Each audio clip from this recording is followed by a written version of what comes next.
oo uu ka duubay fanaanka xidigaha geeska ee la yiraahdo curadka weeye xidigaha geeska waliba mursal muuqaalkaas xilma laga duubay muuqaalkaasi wuxuu ahaa mid maxay hayday uu si qaldan uu iga qabtay aniguna wariska man hayn inuu iga duubayna maan moodin horta mursal maxay hayday waa fanaan laakiin fanka inaan ugu horeeyay isagu ma oga oo waxay dadku yiraahdaan maxay hayday waa curadkii maxay hayday xidigaha hadduu curadkii xidigaha mursal uu yahay anna waxaan ahay curadka aabihii oo fanka waan uga soo horeeyay waxaanan farin u dirayaa oo leeyahay maxay hayday maaha maxay hayday waxaan aad samaysay maahayn maxay hayday wax fiican yaa ku samayn fanaan dambe oo fanaaninta marka waxaad leedahay anigu markii muuqaalka layga duubayay uguma taligelin baynu muuqaalkan layga duuba amba uu baxba dee nin shaqaysanayaan ahaayo umaan jooginba maxay hayday nin muuqaal laga duuba markaa umaan jeedin waayo shaqaaban ku jiray dee nin shaqaysanayana dee maaha nin maxay hayday kamarad laga duuba dee markaa laguma sheegin markii dambe waxay sheegay maxay hayday wiilaan ilmaadarnay ayay sheegay oo igu yidhi niyahoon waxaan arkay maxay hayday filin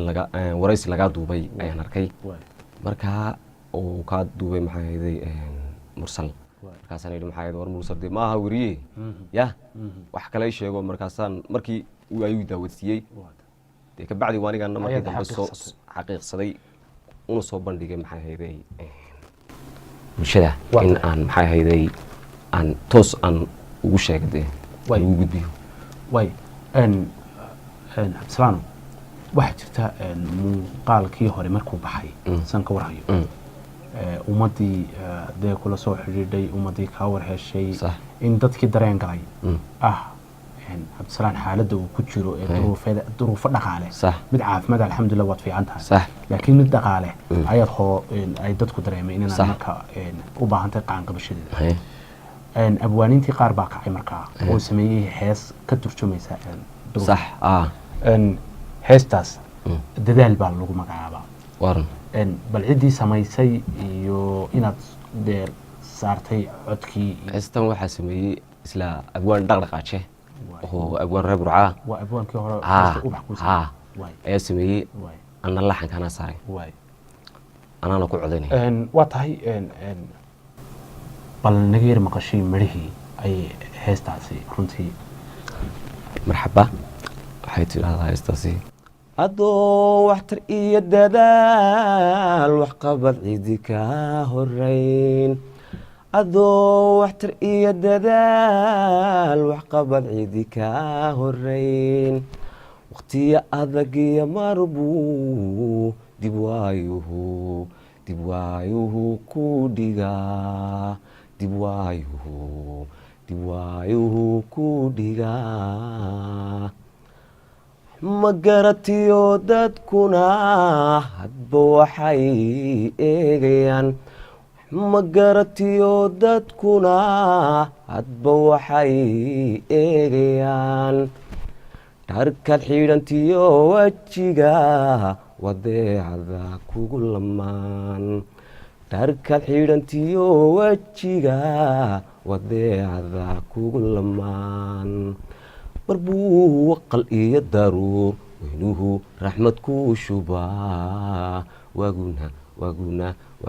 sama kugu bariyaye waguna sama kugu bariya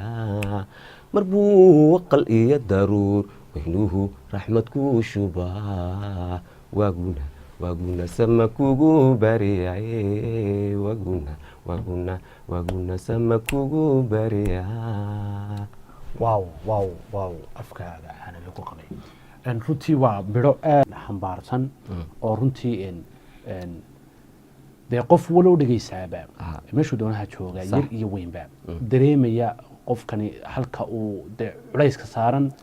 inuu rabbi u maqan yahay wax waloo qofka ku dhacaba rabbi baa u maqan aad baan u salaamaynaa abwaanka heesta sameeyey waxaad iga warantaa dadka fanaaniinta ama abwaaninta ama dadka suugaanta Soomaaliyeed meel wali joogaanba waxa la yiraahdo dad naxariis badan oo runtii kooga xanuunsanaya iyo kooga duruufta dhaqaale soo wajahday kii kala dhibta haystaba isku gurmada cid ilaa iminka duruuftaada dhaqaale